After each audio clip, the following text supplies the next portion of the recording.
గురువుగారు 2026 అనేసరికి అనేక రకాల ఆశలు ఉంటాయి. అందులో బంగారం కూడా ఒక ఆశ అనుకోవచ్చు. ఆడవాళ్ళకి కానీ లేకపోతే వ్యాపారం చేసే వాళ్ళకి కానీ.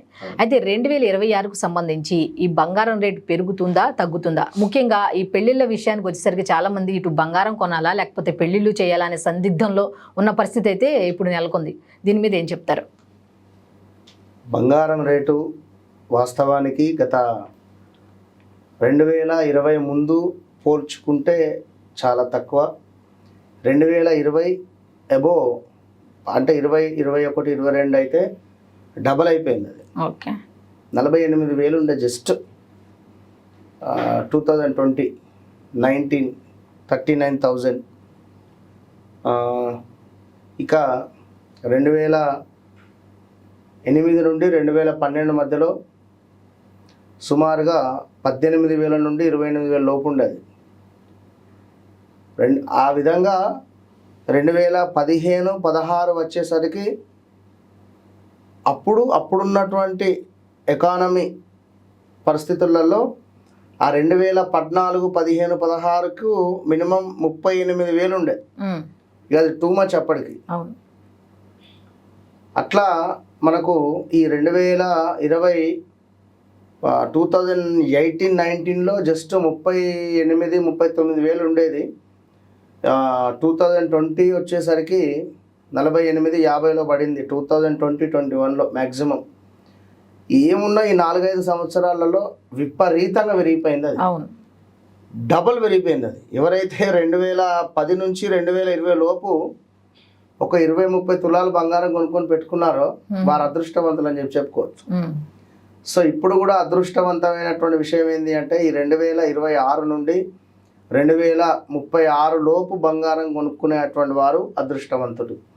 అందులో 2026లో బంగారం కొనుక్కునేటువంటి వారు అదృష్టవంతులు.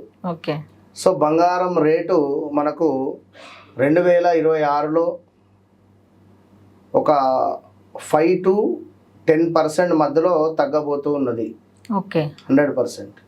సో రాసి పెట్టుకోండి, వీడియో సేవ్ చేసి పెట్టుకోండి.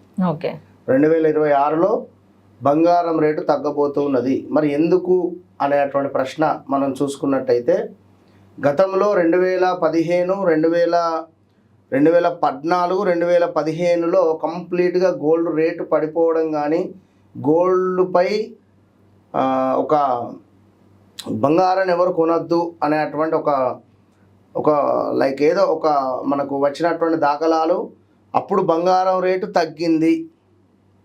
ఎవరైతే 45, 50 ఈ ఏజ్లో ఉండేటువంటి వారికి తెలిసిపోతుంది, అర్థమవుతుంది. 2014, 15లో బంగారం కొందామని వెళ్ళారా, కొన్నారా, అది కొంచెం డ్రాప్ అయిందా అప్పుడు అనేది వారికి తెలుసు. సో 2014, 15లో మనకు డ్రాప్ అయింది.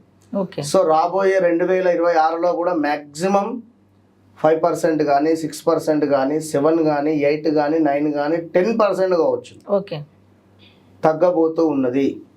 ఇక ఇక్కడ నుండి ఒక 2-3 సంవత్సరాలు మ్యాక్సిమం పెరిగే ఛాన్సెస్ చాలా తక్కువ ఉంటాయి. ఏది ఏమైనా 2026లో మాత్రం బంగారం యొక్క రేటు తగ్గబోతుంది అనేటువంటి విషయం మాత్రం ఇది ఖచ్చితము. సో తాకట్టులో ఉన్న ఒకవేళ బంగారం తీసుకోవాలి అనేటువంటి ఆలోచనలో ఉన్న, ఎందుకంటే ఒక మధ్యతరగతి వారు ఒక వివాహము జరిపించాలి అంటే ఓ 5 తులాలో 10 తులాలో పాప ఎంతో కష్టపడి అప్పో చేసి ఆ బంగారం కొని ఆ పాపకు వేసి పంపించాలి ఇంటికి. సరే వాడు ఎసంటోడో, వాడు మంచోడా చెడ్డోడా తర్వాత, ఇప్పుడు అదేందో మేకను కదా బలిచ్చేటప్పుడు దానికి అన్ని బొట్లు అవన్నీ వేసి పూలమాల వేసి తీసుకొని పోయినట్టుగా ఆడపిల్ల వివాహం అంటే అట్లనే అయిపోయింది. ఇవాళ రేపు బయట ఎంతటి పరిస్థితులు, ఎంతటి నీచమైనటువంటి పరిస్థితులు నడుస్తున్నాయంటే భార్య బంగారాన్ని తీసుకుపోయి అమ్ముకునేవారు ఉన్నారు, తాకట్టు పెట్టుకునేవారు ఉన్నారు. అంటే మన అత్తగారింటి నుంచి వచ్చినటువంటి బంగారానికి వాల్యూ అనేటువంటిది ఇవ్వకుండా భర్తలు ఎవరైతే చేస్తారో వారు నిజంగా వారి లైఫ్లో కోలుకోవడం చాలా తక్కువ. ఓకే. కనుక బంగారం అంటే మహాలక్ష్మితో సమానం. ఓకే.